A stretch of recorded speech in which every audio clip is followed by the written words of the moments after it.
안녕하세요. 여기는 지우의 반편지. 저는 지우입니다. 지우의 반편지를 시작하고 벌써 꽤 많은 도서들을 함께 읽었습니다. 그동안 함께 시간 해주신 분들 너무너무 감사드립니다. 책은 언제나 우리의 마음을 풍요롭게 해요. 어렸을 땐 신데렐라, 혹부리 영감님 이런 동화책들을 읽으면서 날이 가는 줄 몰랐던 기억이 있어요. 조금 더 커서는 데미안, 또 개미 이런 소설책들도 한번 잡고는 하얗게 밤이 새는 줄 모르고 읽었었습니다. 나이가 들면서 책 잡을 기회가 많지가 않아요. 조금의 여유가 생긴다고 해도 소설책보다는 어쩐지 자기계발서에 손이 가고 경제서를 들여다보곤 합니다. 소설책은 일반 책들보다 다소 두꺼운 그런 책들이 많았어요. 두꺼운 만큼 감동도 2배, 3배, 그리고 시간도 여유 있게 함께 할 수 있는 그런 나만의 세계에 빠져들곤 했죠. 그래서 오늘 지우의 반편지에서는 오랜만에 소설책을 접할 수 있는 기회를 드리고자 합니다. 장편소설 오만과 편견 준비해 봤는데요. 제인 오스틴이라는 작가는 영국에서 태어나서 어려서부터 독서를 좋아했다고 합니다. 12살부터는 소설을 쓰기 시작했다고 하고요. 1813년에 첫인상을 오만과 편견이라는 이름으로 개작해서 출판을 하게 됩니다. 오늘 소개해드릴 오만과 편견 이 책은 저도 어릴 때 감동적으로 읽었던 한숨에 읽어내린 책으로 기억하고 있고요. 세세한 장면이라던가 주인공 이름이라던가 잘 기억나진 않지만 너무 재밌었던 그리고 푹 빠졌던 기억만은 잊을 수가 없습니다. 세상이 온통 파스텔 톤으로 보였던 꿈 많던 시절, 그때의 기억 속으로 타임머신을 타고 오늘 지우의 반편지 오만과 편견 책 속으로 여행을 시작합니다. 1장. 사람들은 돈 많은 미혼 남자는 당연히 신부감을 찾고 있을 거라고 믿는다. 이런 믿음은 사람들의 마음속에 보편적인 진리처럼 단단히 자리를 잡고 있어서 그런 남자가 이웃으로 이사라도 오게 되면 딸을 가진 집에서는 본인의 감정이나 의사와는 상관없이 마음대로 그 남자를 자기 딸에게 적당한 배필감으로 점 찍는다. 여보, 소식 들었어요? 드디어 네더필드 파크에 새들 사람이 나섰대요. 베넷 부인이 호들갑스럽게 말했다. 아니, 난 처음 듣는 얘긴데. 조금 전에 롱 부인이 집에 왔었어요.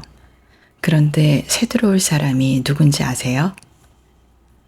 베넷 부인은 남편이 아무런 대꾸도 하지 않자 잔뜩 조바심이 난 표정이었다.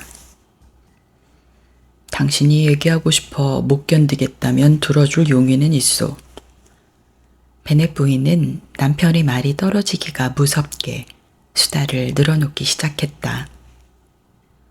롱 부인이 그러는데 북부 출신의 굉장한 지상가가 네더필드에 새를 오게 됐대요. 그 청년이 월요일에 말 4마리가 끄는 마차를 타고 집을 보러 와서는 집이 마음에 쏙 든다면서 그 자리에서 모리스 씨와 계약을 했다지 뭐예요. 미카엘 축일 전에 이사 올 거라는데 하인들은 다음 주 주말쯤 미리 들어온다고 하더라고요. 그 남자 이름이 뭐라고 합니까? 빅리 씨래요. 아직 결혼은 안 했다고 하던가? 당연히 안 했죠. 게다가 재산이 엄청나게 많다고 하잖아요. 1년 수입이 4,000파운드라든가 5,000파운드라든가 하여튼 우리 애들한테는 하늘이 준 기회지 뭐예요. 그게 우리 애들하고 무슨 상관이요? 여보, 답답한 소리 좀 작작해요. 그 청년이 우리 애들 중에서 신부감을 고를 수도 있잖아요. 몰라서 묻는 거예요. 그런 음흉한 속셈으로 이사 오는 거랍니까? 음흉하다니 무슨 말을 그렇게 밉살스럽게 해요. 그 청년이 우리 딸 중에 한 애한테 푹 빠져서 결혼이라도 하는 날이면 그보다 더 큰 경사가 어디 있겠어요. 하여튼 그 청년이 이사 오면 당신이 당장 찾아가 보세요. 굳이 그럴 필요까지 있겠소. 당신이 아이들 앞세우고 가보구려. 아니면 애들만 보내든지. 어쩌면 그게 나을지도 모르겠군. 당신 미모야 아이들한테도 뒤지지 않으니 빅리 씨가 당신한테 반하기라도 하면 난처 아니라니요. 마음에도 없는 아부 그만두세요. 나도 한때는 빠지지 않는 미모였지만 이젠 다 옛날 얘기예요. 말만한 딸이 5이나 되는데 자기 미모 신경 쓸 여유가 어디 있어요? 하긴 딸이 5이면 자기 외모를 자랑할 처지는 아니지. 어쨌든 빅리 씨가 이사 오면 열일 제쳐놓고 찾아가 보세요. 그건 약속할 수 없겠는걸. 당신 딸들을 위한 일인데 그 정도 수고도 못한다는 거예요? 우리 애들한테 그만한 결혼 상태가 어디 흔한가요? 윌리엄 씨와 루카스 부인도 빅리 씨를 방문하기로 했다고 하잖아요. 그런 꿍꿍이가 아니면 뭐 때문에 빅리 씨를 찾아가겠어요. 그 사람들이 새로 이사 온 집에 인사하러 가는 거 봤어요. 평소 같으면 어림도 없는 일이죠. 하여튼 당신은 무조건 빅리 씨를 찾아가야 해요. 안 그러면 우리가 찾아갈 명분이 없으니 말이에요. 당신은 지나치게 격식을 따지는 게 탈이요. 내가 안 가도 빅리 씨는 당신을 반갑게 맞아줄 거요. 우리 딸 중에서 누구를 골라 결혼하든 나는 진심으로 동의한다고 몇 자 적어줄 테니 챙겨가든가. 우리 귀여운 리지 칭찬을 덧붙여도 되겠소? 그건 말도 안 돼요. 솔직히 리지가 다른 애들보다 나은 게 뭐가 있어요. 제인의 반만큼이라도 예쁘기래요. 그렇다고 리디아처럼 싹싹하기래요. 그런데도 당신은 늘 리지 편만 들잖아요. 다른 애들한테 내세울 만한 구석이 있어야 칭찬을 하지. 하나같이 둔하고 머리에 든 게 없는데 어쩌겠소. 그 애들에게 비하면 리지는 훨씬 민첩하고 영리한 데가 있질 않소. 당신 딸들을 그렇게 헐뜯으면 속이 시원해요. 당신은 나를 약 올리는 재미로 사는 사람 같아요. 내가 얼마나 신경이 예민한지 알면서 불쌍하다는 생각은 눈꽃만큼도 안 하죠? 그건 당신이 오해하고 있는 거요. 내가 당신 신경과민을 얼마나 존중하는데 적어도 20년 동안 당신 신경과민 얘기를 경청했더니 이젠 아주 오래된 친구처럼 느껴진다니까. 당신은 내가 겪는 고통이 얼마나 심한지 상상도 못할걸요? 왜 모르겠어. 하지만 당신이 그 고통을 잘 견뎌내야 1년에 4,000파운드나 벌어들이는 젊은 녀석이 이사 오는 모습을 볼 수 있을 거 아니요. 그런 젊은 남자들이 20명이나 이사 온다고 해도 당신이 안 찾아가면 말짱 헛일이잖아요. 염려 말구려. 그런 남자들이 20명이나 몰려오면 그땐 맹세코 20명 다 방문하리다. 베네 씨는 머리가 좋고 유머 감각도 있어서 상대방을 비꼬는 말도 재미있게 하는 재주가 있었다. 그는 말수가 적고 내성적인 것 같으면서도 가끔 엉뚱한 행동을 해서 도무지 종잡을 수 없는 사람이었다. 그와 23해를 살아온 베넷 부인조차 도무지 그의 속내를 알 수 없는 게 불만이었다. 그에 비하면 베넷 부인은 훨씬 단순한 성격이어서 자기 마음을 쉽게 남들에게 드러내 보였다. 그녀는 이해력이나 지적인 능력이 떨어지는 편이었고 감정의 기복이 심하고 불안정했다. 뭔가 못마땅한 일이 있으면 그녀는 늘 신경쇠약이 도졌다고 불평했다. 그녀에게 일생일대의 과업은 딸들을 결혼시키는 일이었고 유일한 낙은 이웃을 찾아다니며 새로운 소문을 수집하는 것이었다.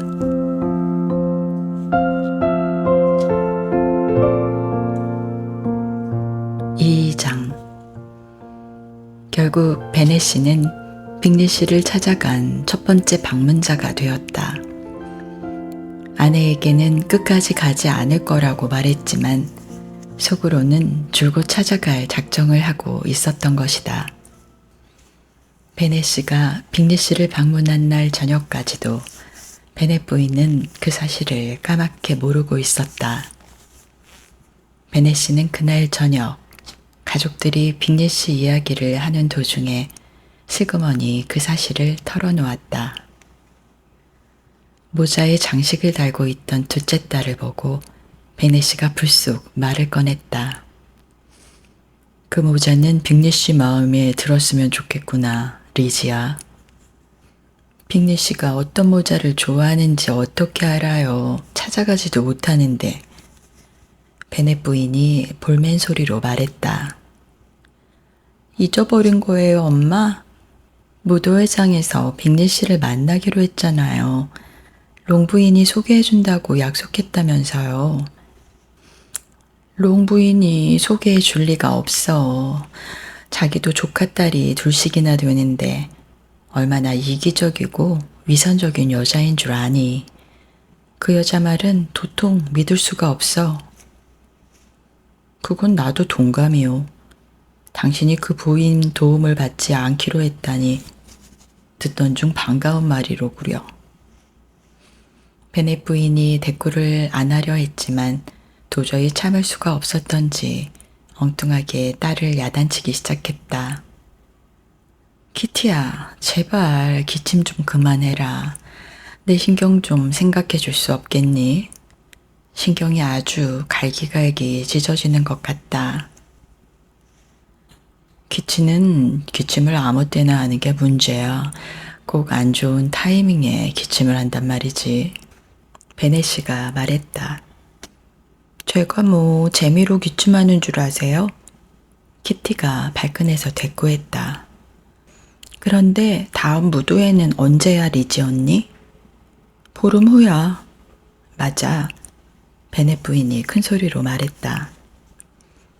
그런데 롱 부인은 그 전날에야 돌아올 텐데 어떻게 너를 리빙 씨에게 소개해준단 말이냐. 롱 부인도 빅리 씨를 모르는데 말이야. 그럼 당신한테는 더 유리하겠구려. 당신이 직접 리지를 빅리 씨에게 소개하는 게 어떻겠소? 그게 가능하다고 생각해요. 나도 빅리 씨를 잘 모르는데 어떻게 소개한단 말이에요. 하여튼 당신은 내 속을 긁어놓는 데는 대단한 재주가 있는 사람이야. 당신의 신중한 태도는 정말 존경할 만하구려. 보름 만에 친해진다는 건 힘든 일이지. 그동안 사람을 알아야 얼마나 할 수 있겠소. 그렇지만 우리가 나서지 않으면 누군가 다른 사람이 나설 거 아니오. 그러면 결국 롱 부인과 그 부인의 조카들에게 기회가 돌아갈 거고 당신이 나서지 않으면 롱 부인은 꽤나 고맙게 여길걸. 그러니 당신이 사양한다면 내가 이를 떠맡을 수밖에 없겠구려. 딸들은 놀라서 휘둥그레진 눈으로 아버지를 쳐다보았고 베넷 부인은 큰 소리로 외쳤다. 그건 말도 안 돼요. 말도 안 돼. 당신의 그 단호한 감탄사는 뭘 의미하는 거요? 소개하는 형식이 말이 안 된다는 거요? 아니면 그 일이 너무 힘들어서 안 된다는 거요? 그런 거라면 난 당신 생각에 동의할 수가 없구려. 메리, 네 생각은 어떤지 말해보렴. 넌 생각이 깊고 좋은 책도 많이 읽었지 않니? 게다가 좋은 구절은 따로 적어두기까지 하니 이럴 때 무슨 말을 해야 할지 알 거 아니냐. 메리는 이 상황에 가장 적절한 말을 해서 자신의 재치를 뽐내고 싶었지만 적당한 말이 머리에 떠오르지 않았다. 메리가 생각을 정리하는 동안 다시 빅리 씨 얘기로 돌아가야겠군. 이제 빅리 씨 얘기라면 신물이 나요. 베넷 부인이 소리쳤다. 그래? 그렇다면 정말 유감이로군. 왜 진작 그런 말을 하지 않았소? 당신 생각을 오늘 아침에만 알았어도 절대 빅리 씨를 찾아가지 않았을 텐데 말이야. 일이 난처하게 돼버렸군. 하지만 이미 방문을 했으니 모른 척할 수도 없게 되어버렸고.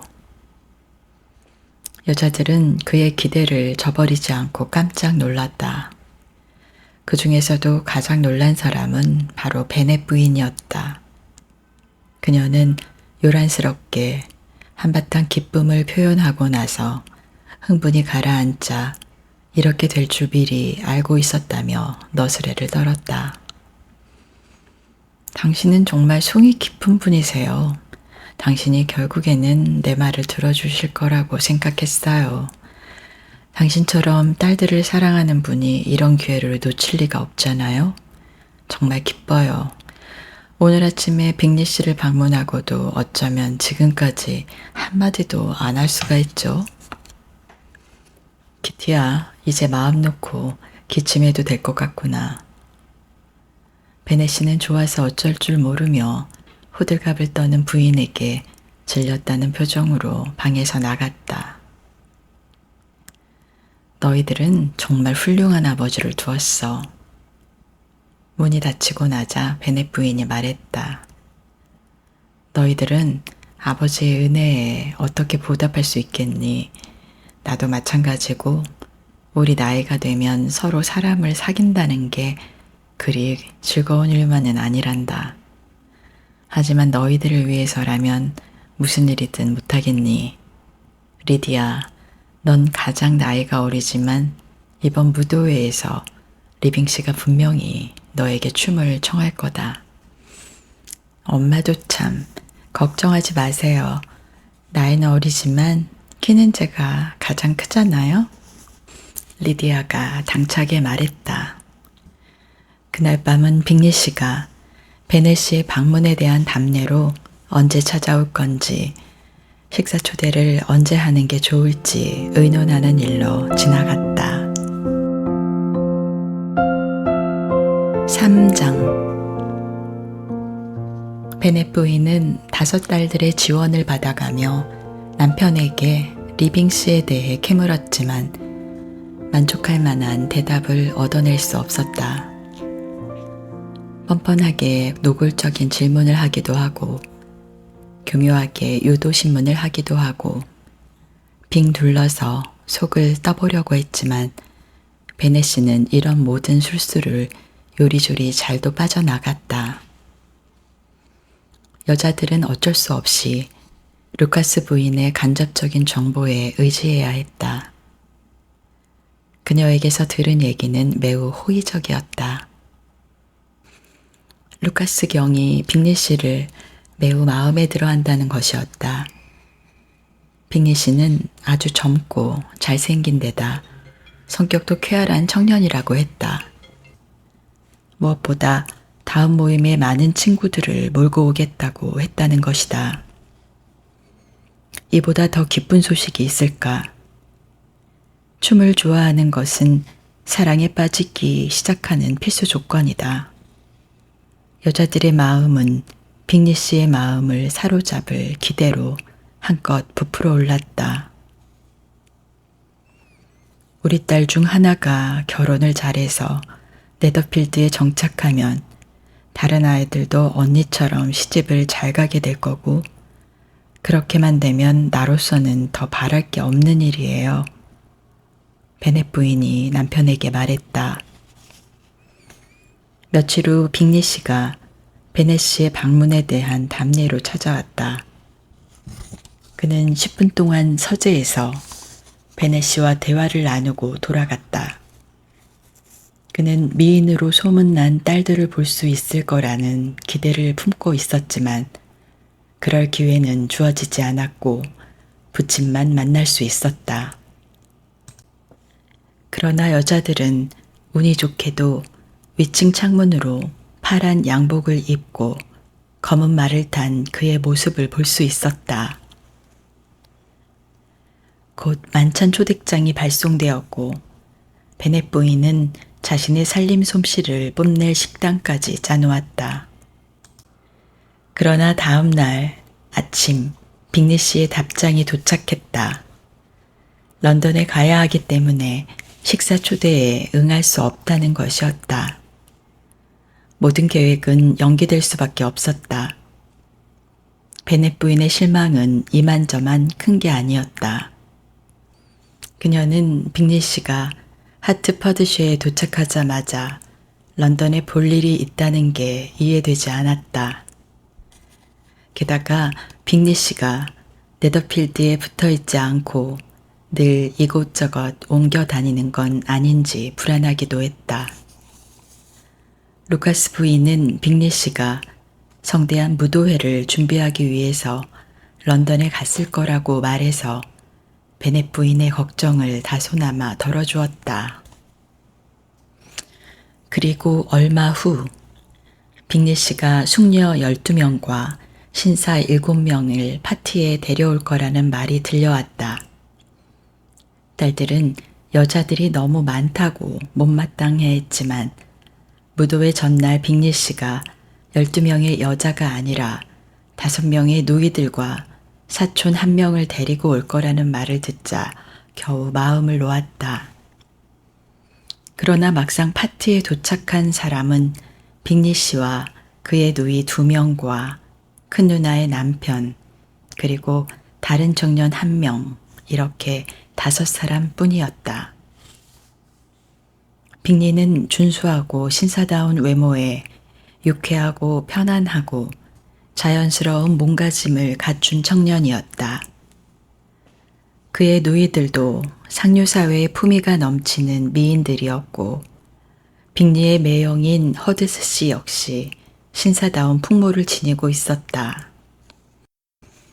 빅리의 친구인 다하 씨는 큰 키와 멋진 체격, 수려한 용모와 품위 있는 몸가짐으로 단숨에 사람들의 관심을 끌어모았다. 게다가 그가 파티에 들어선 지 5분도 되지 않아서 그의 연 수입이 1만 파운드나 된다는 말이 온 방 안에 퍼져나갔다. 남자들은 그의 인물이 출중하다고 칭찬했고 빅리 씨보다 훨씬 더 미남이라고 치켜세웠다. 그를 바라보는 찬탄의 시선은 그날 밤 파티 중반까지 계속되었다. 그러나 사람들과 어울리는 걸 싫어하는 듯한 그의 거만한 태도는 곧 사람들에게 거부감을 일으켰고 그의 인기도 더불어 시들어 버렸다. 더비셔에 엄청나게 큰 영지를 소유하고 있다는 사실도 그의 오만한 표정과 불쾌한 태도를 상쇄할 수는 없었다. 그는 친구인 빅리 씨와는 비교할 상대조차 되지 못하는 인물로 전락해 버렸다. 빅리는 무도회에 참석한 중요한 사람들과 금방 친근한 사이가 되었다. 그는 쾌활한 성격으로 적극적으로 사람들을 대했고 파티가 진행되는 동안 단 한 번도 빼놓지 않고 춤을 췄다. 무도회가 끝날 무렵 파티가 너무 빨리 끝나는 것에 대해 아쉬움을 감추지 못하며 다음에는 네더필드에서 무도회를 열겠다고까지 선언했다. 그의 부침성 있는 성격은 사람들의 시선을 끌기에 충분했다. 그의 친구인 다하시와는 너무도 대조적인 성품이었다. 다하시는 허스트 부인과 한 번, 빅리 양과 한 번 춤을 추었을 뿐 다른 여자를 소개받는 것조차 거절했고 그는 저녁 내내 방 안을 돌아다니며 자기 일행에게만 말을 걸었다. 사람들은 그를 더없이 거만하고 불쾌한 인물로 단정짓고 다시는 그곳에 오지 않기를 바랐다. 그 중에서도 다하시를 가장 마음에 들어하지 않는 사람은 바로 베넷 부인이었다. 그녀는 다하시의 행동이 전반적으로 마음에 들지 않았지만 특히 자기 딸을 무시했다는 것 때문에 분개했다. 파티에 참석한 남자들의 숫자가 부족한 탓에 엘리자베스 베넷은 겨우 2번밖에 춤을 출 수 없었다. 그녀는 다하시와 빅리 근처에 있다가 우연히 두 남자의 대화를 엿듣게 되었다. 빅리는 춤을 추고 있는 사람에게서 빠져나와 친구에게 같이 춤을 추자고 권하던 참이었다.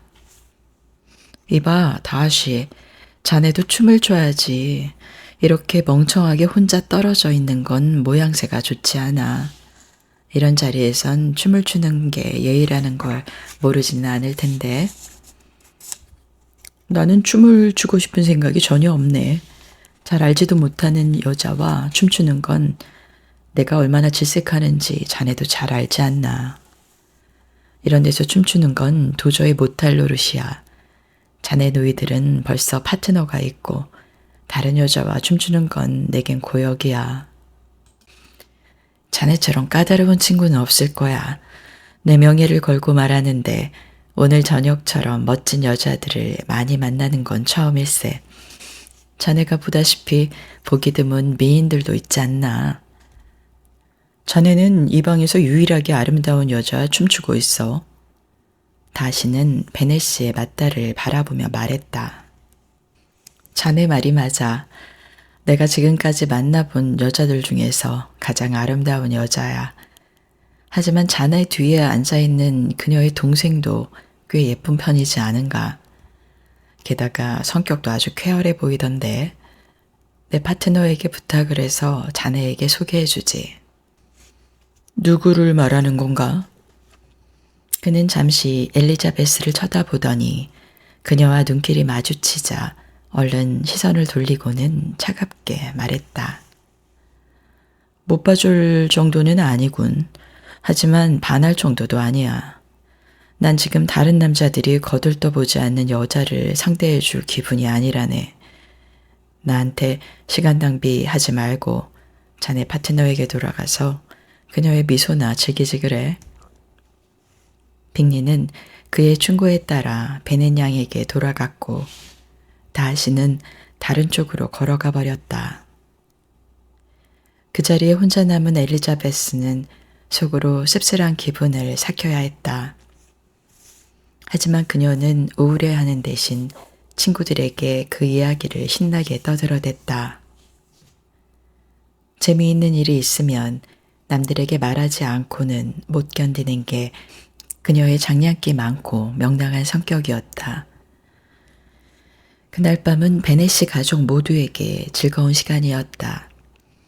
베넷 부인은 네더필드 일행이 맞다를 매우 마음에 들어하는 모습을 보고 흡족해했다.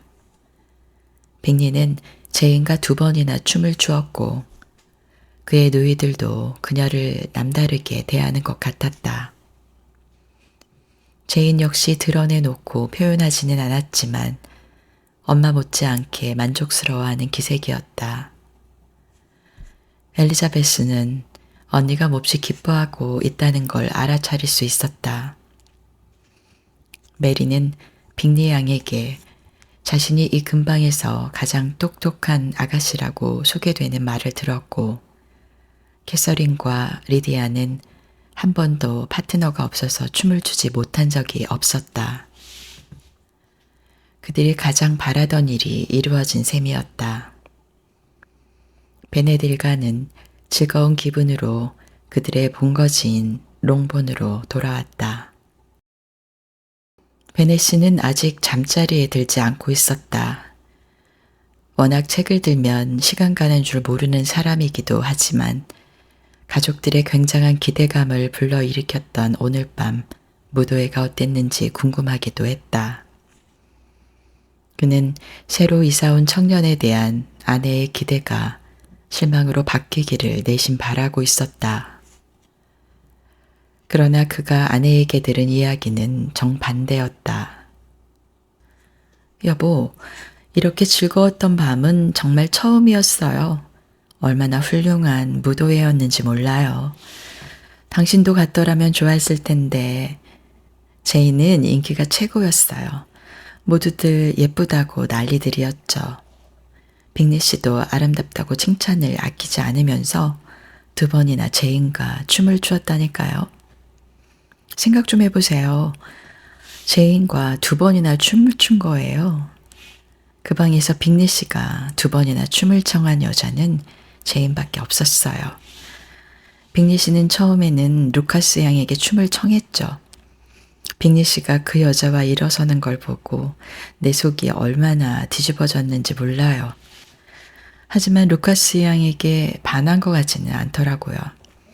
하기는 그 여자에게 반할 남자가 어디 있겠어요. 그러다가 제인이 춤추는 걸 보고는 홀딱 반한 모양이에요. 제인이 누구냐고 물으며 소개해달라고 하더니 다음에 춤을 청하지 뭐예요. 3번째는 킹양과 추었고 4번째는 마리아 루카스, 5번째는 다시 제인, 6번째는 리지, 그리고 블랑제 춤은 빅리 씨가 나를 조금만 배려했더라면 그렇게 춤을 많이 추지는 않았을 텐데 제발 그 파트너 얘기는 그만둘 수 없겠소? 빅리 씨가 첫 번째 춤을 출 때 발목을 비었더라면 좋았을걸. 베넷 씨는 참지 못하고 소리쳤다. 하지만 베넷 부인은 남편의 불평은 아랑곳하지 않고 계속 떠들어댔다. 여보, 난 이 청년이 정말 마음에 들어요. 어쩜 그렇게 잘생겼을까. 그의 누이들도 정말 멋진 아가씨들이었어요. 그 아가씨들이 입은 드레스처럼 우아한 옷은 내 평생 처음 봤어요. 허스트 부인 드레스에 달린 레이스는. 이 대목에서 베넷 부인은 다시 옷 이야기는 그만두라는 남편의 항의를 받았다. 그녀는 어쩔 수 없이 다른 주제로 이야기를 돌렸다. 그녀는 다하시의 무례하기 짝이 없는 행동에 대해 몹시 언짢은 심정을 담아 과장해서 떠들어댔다. 하지만 리즈가 그 남자의 마음에 안 든 게 천만다행이지 뭐예요. 그렇게 기분 나쁘고 몰상식한 남자가 리즈를 마음에 들어하면 그게 오히려 골치 아픈 일이죠. 얼마나 콧대가 높고 잘난 척하는지 눈뜨고 볼 수가 없을 정도였다니까요. 자기가 무슨 대단한 존재라도 되는 것처럼 으스대는 꼬락서니라니.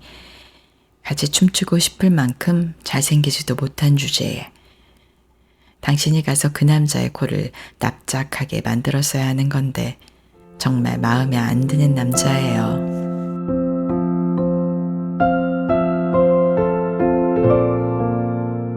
사장. 제이는 엘리자베스와 둘만 남게 되자 그동안 빅리를 조심스럽게 칭찬하던 태도를 바꿔 정말 훌륭한 남자라고 솔직하게 털어놓았다. 빅리 씨는 젊은 남자에게 필요한 모든 것을 갖춘 남자야. 분별 있고 성격도 시원시원하고 활달하지 않니? 난 그렇게 매너가 좋은 남자는 처음 봤어. 어쩜 그렇게 자연스럽고 편안하게 행동할까? 정말 가정교육을 잘 받은 것 같아. 게다가 잘생기기까지 하고 엘리자베스가 맞장구를 쳤다. 젊은 남자라면 모두 부러워할 만한 외모잖아. 그러니까 결론적으로 완벽한 남자란 거네. 빅리 씨가 내게 2번 춤을 청했을 때 정말 기분이 좋았어. 그럴 거라고는 전혀 기대하지 못했거든. 정말 그랬어? 난 당연히 그럴 거라고 예상하고 있었는데 언니와 내가 다른 점이 바로 그거야. 언니는 남자들의 관심을 받으면 항상 의외인 것처럼 놀라지만 난 전혀 놀라지 않거든. 그 남자가 언니에게 2번째 춤을 신청한 건 너무도 당연한 일이야. 그 방에서 언니가 다른 여자들보다 5배는 더 예쁘다는 걸 그 남자가 모를 리가 없잖아. 언니가 그걸 고마워할 필요는 전혀 없어. 어쨌든 빅리 씨는 꽤 호감이 가는 사람인 건 분명해. 언니가 그 남자를 좋아해도 된다고 허락하지, 언니는 그 남자보다 훨씬 더 못한 남자들도 좋아했으니까 말이야. 얘 말하는 거 좀 봐. 언니는 사람을 너무 쉽게 좋아하는 경향이 있어. 언니는 상대가 누구든 결점을 보려고 하지 않잖아. 언니 눈에는 세상 사람들이 모두 착하고 호의적인 것처럼 보이지? 난 언니가 누구 흉보는 거 한 번도 본 적이 없어. 난 함부로 남을 비난하고 싶지 않아. 그래도 항상 내 생각을 솔직하게 얘기하잖아. 나도 알아. 내가 언니에게 놀라는 것도 바로 그 점이야. 언니는 올바른 판단력이 있으면서도 어쩜 그렇게 다른 사람들의 멍청하고 어리석은 행동을 보지 못할 수가 있는 거지? 남의 흠을 잡지 않는 것처럼 가장하는 사람들은 어디나 널려 있어. 하지만 언니처럼 가식 없이 순수하게 사람의 좋은 점만 보고 나쁜 점은 절대로 말하지 않는 사람은 없을 거야. 언니는 빅리 씨 누이들도 마음에 들어 하잖아. 안 그래? 내가 보기에는 누이들의 매너는 오빠보다 못한 것 같던데. 처음 볼 때는 그랬어. 그런데 대화를 나눠보니까 아주 좋은 여자들이더라. 빅리 양은 오빠와 함께 살면서 집안일을 돌봐주기로 했대. 내가 잘못 본 게 아니라면 빅리 양은 아주 좋은 이웃이 될 거야. 엘리자베스는 말없이 언니의 말을 듣고 있었지만 그 말을 그대로 수긍하는 건 아니었다. 무도회에서 본 그들의 태도는 그다지 기분 좋은 것이 아니었다. 엘리자베스는 언니보다 사람을 관찰하는 눈이 예리했고 쉽사리 남의 말에 동요되거나 누군가의 호의 때문에 판단력이 흐려지는 일도 없었다. 그녀는 빅리의 누이들을 호의적으로 받아들이고 싶지 않았다. 그들은 사실 매우 훌륭한 숙녀들이라고 할 수도 있었다. 그들은 자기 기분이 좋을 때면 꽤나 싹싹하게 행동했고 원할 때는 남들에게 사근사근하게 대했다. 그러나 기본적으로 교만과 자만에 빠져 있었다. 그들은 상당히 뛰어난 외모를 지닌 데다 런던에 있는 인류 학교에서 교육을 받았고 2만 파운드나 되는 큰 재산을 소유하고 있어서 분수 이상의 돈을 써댔고 상류층의 사람들만 상대했다. 그들은 모든 면에서 자신을 대단한 존재라고 여기고 다른 사람들을 하찮게 여길 만한 조건을 갖추고 있었다. 자신이 영국 북부의 명문가 출신이라는 사실이 그들의 재산이 장사로 벌어들인 것이라는 사실보다 머릿속에 더 깊이 각인되어 있었다. 빅리는 선친에게서 거의 10만 파운드나 되는 재산을 물려받았다.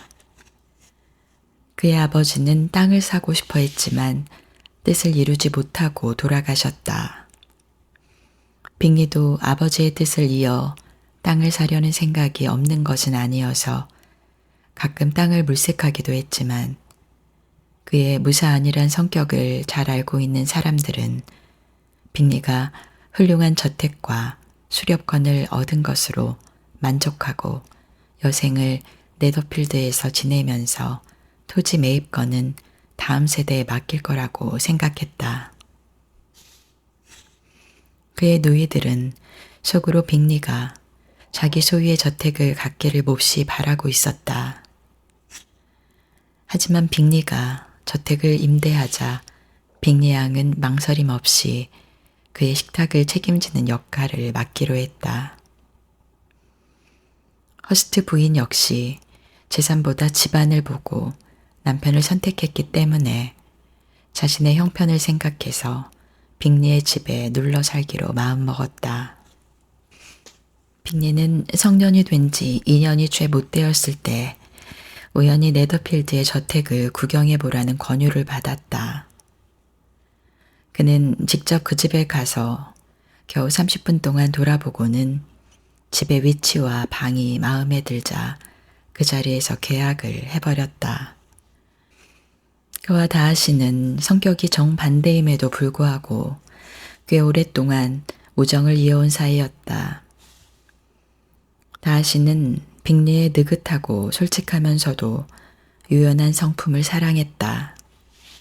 이런 성격은 다하 씨 자신의 성격과는 완전히 상반되는 것이었다. 그렇다고 다하 씨가 자신의 성격에 불만을 갖고 있는 것은 아니었다. 빅리는 다하 씨의 우정을 굳게 신뢰하고 있었고 그의 판단력을 높이 평가했다. 지적인 능력은 다하 씨가 더 뛰어난 편이었다.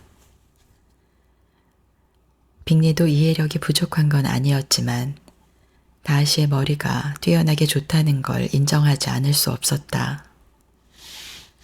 그는 자존심이 무척 강하고 내성적이며 까다로웠다. 그의 태도는 품격은 있었지만 사람들에게 좋은 인상을 주지는 못했다. 그런 점에서 빅리가 훨씬 유리했다. 빅리는 어디에 가든 사람들의 호감을 샀지만 다하 씨는 늘 사람들에게 반감을 사는 편이었다. 두 사람이 메리턴의 모임에 대해 나누는 대화만 들어봐도 두 사람의 성격이 얼마나 다른지 금방 알 수 있었다. 빅리는 그렇게 유쾌한 사람들과 아름다운 여자들은 처음 만났다고 말했다. 모든 사람이 그에게 더할 수 없이 친절하고 정중하게 대해주었고 형식적이고 딱딱한 분위기는 전혀 찾아볼 수 없었으며 이내 모든 사람들에게 친근감을 느꼈다고 했다. 그리고 베넷 양에 대해서는 그녀보다 더 아름다운 천사는 상상할 수 없을 것 같다고 말했다. 그러나 다하 씨는 그들이 아름다움이나 품이라고는 전혀 찾아볼 수 없는 사람들이었고 티끌만큼도 흥미를 느낄 수 없었으며 그들 역시 자신에게 전혀 관심과 호감을 보이지 않았고 베넷 양이 예쁘다는 건 인정하지만 웃음이 너무 해프다고 말했다. 허스트 부인과 그녀의 여동생도 베넷 양이 너무 많이 웃는다는 건 사실이지만 그녀가 마음에 든다고 칭찬하면서 더 깊이 사귀고 싶다고 말했다. 베넷 양은 이렇게 해서 사랑스러운 아가씨로 귀결되었고 빅리는 누이들의 찬사를 자신이 그녀를 선택해도 좋다고 인정하는 말로 받아들였다.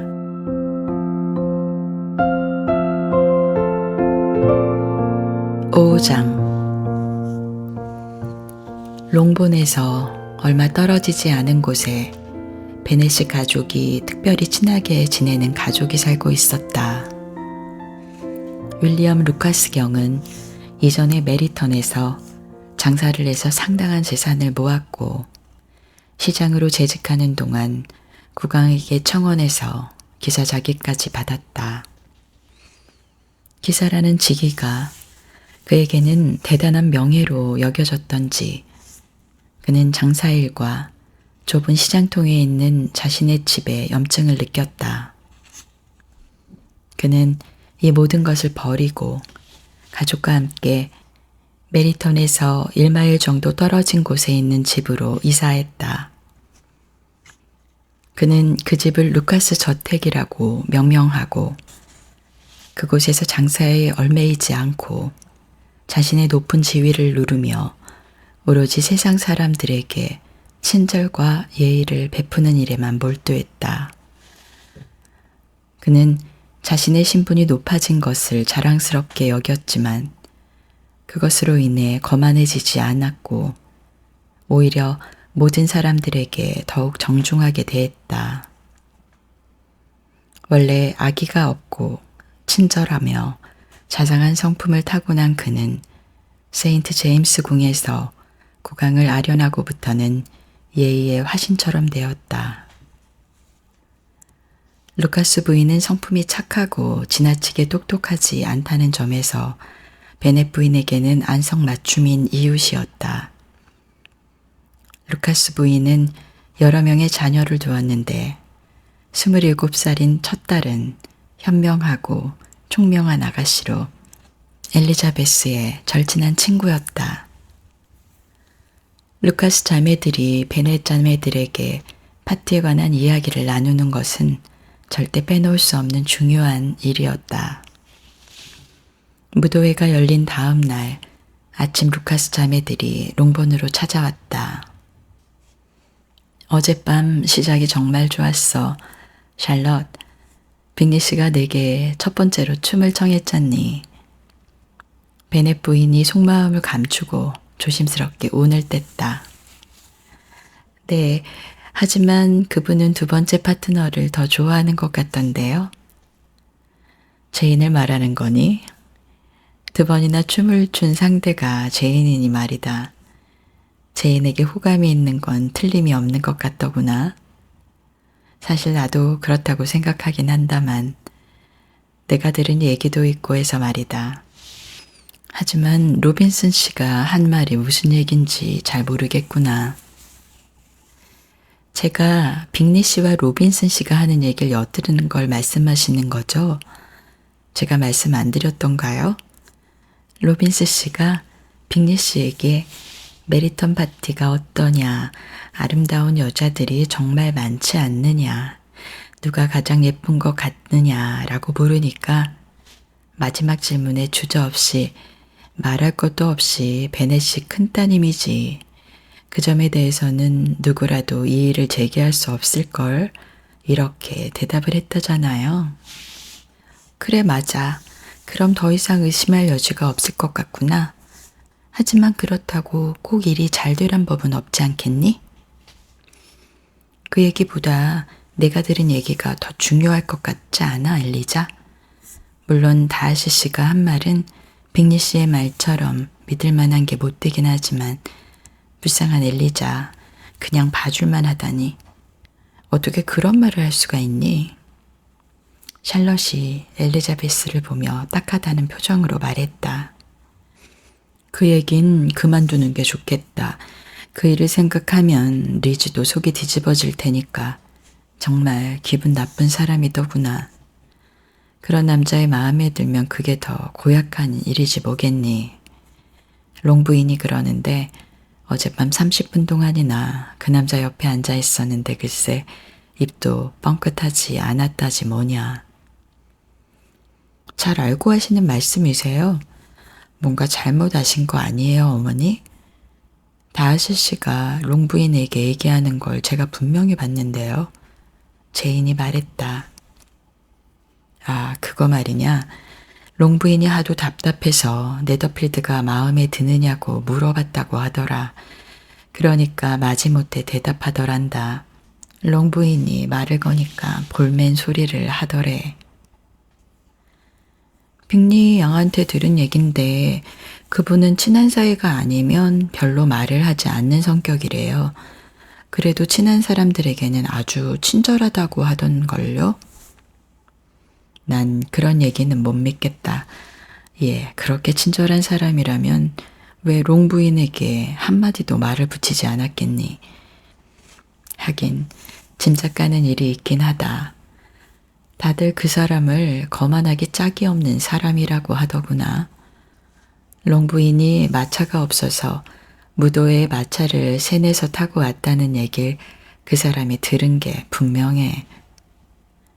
롱부인에게 말을 걸지 않은 건 상관없지만 엘리자와 춤을 추지 않은 건 정말 화가 나요. 샬럿이 말했다.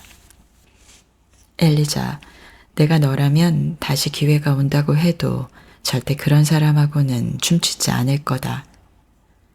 걱정 마세요, 어머니. 절대 그 사람하고는 춤을 추지 않겠다고 약속할게요. 그분이 거만하게 행동하는 건 다른 사람들이 잘난 척하는 것과는 달라요. 전 그다지 거부감이 들지는 않았어요. 충분히 그럴 만한 사람이니까요. 집안이며 재산이며 모든 걸 다 갖춘 남자가 게다가 잘생기기까지 했으니 자부심을 가질 만하죠. 이렇게 표현해도 될지 모르겠지만 그 사람은 오만할 권리가 있어요. 샬럿이 말했다. 그건 맞는 말이야. 그 사람이 내 자존심을 구겨놓지만 않았다면 나라도 그 사람의 오만함을 용서할 수 있었을 거야. 엘리자베스가 말을 받았다. 내 생각에 오만은 이번에는 자신의 깊은 사고력에 대한 오만으로 가득 찬 메리가 나섰다. 오만은 인간에게 매우 흔한 약점이야. 내가 지금까지 읽은 책에 따르면 오만은 모든 인간에게 공통적인 성향이야. 인간은 본성적으로 오만에 빠지기 쉽게 되어 있어. 그리고 실제건 상상이건 자신의 특성에 대해 나름대로 자만심을 갖고 있지 않은 사람은 거의 없다고 봐야 해. 허영과 오만은 흔히 같은 의미로 쓰이지만 사실은 전혀 다른 거야. 허영은 없는 사람도 오만할 수 있어. 오만은 자기 자신을 바라보는 관점에서 비롯된 것이고, 허영은 다른 사람들이 자신을 어떻게 봐주기를 원하는지 하는 문제에서 비롯된 거야. 누나들을 따라온 루카스 씨의 아들이 말했다. 내가 디아시 씨처럼 부자라면 남들이 오만하다고 해도 상관하지 않을 거야. 난 사냥개를 몇 마리나 기르고 매일 한 병씩 포도주를 마실 테야. 그렇게 술을 많이 마시면 절대 안 돼.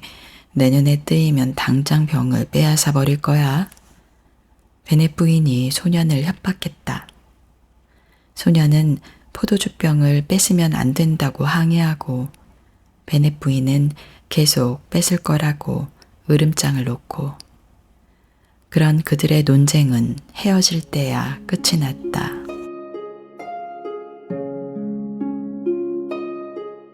오늘 제인 오스틴의 오만과 편견, 그 중에서 1, 2, 3, 4, 5장까지 함께 읽었습니다. 소설책을 오랜만에 읽으려니, 그것도 소리를 내서 읽으려니까 참 어색하고 연기가 많이 부족했던 것 같습니다. 이해해서 들어주셨으면 좋겠습니다. 자, 이렇게 오늘 1부의 5장까지 소개해드렸고, 다음번에는 1부의 6장부터 해서 다시 한번 2편으로 만날 계획을 하고 있습니다. 목소리 상태가 더 좋아져서 함께 읽는 좋은 시간 만들어 보겠습니다. 일상에서 벗어나서 시대와 환경을 뛰어넘어 다른 주인공들의 삶으로 들어가 본 오늘 지우의 반편지, 새로운 느낌으로 다가왔으면 좋겠습니다. 2부 기대 많이 해주시고요. 모두 잘 자요.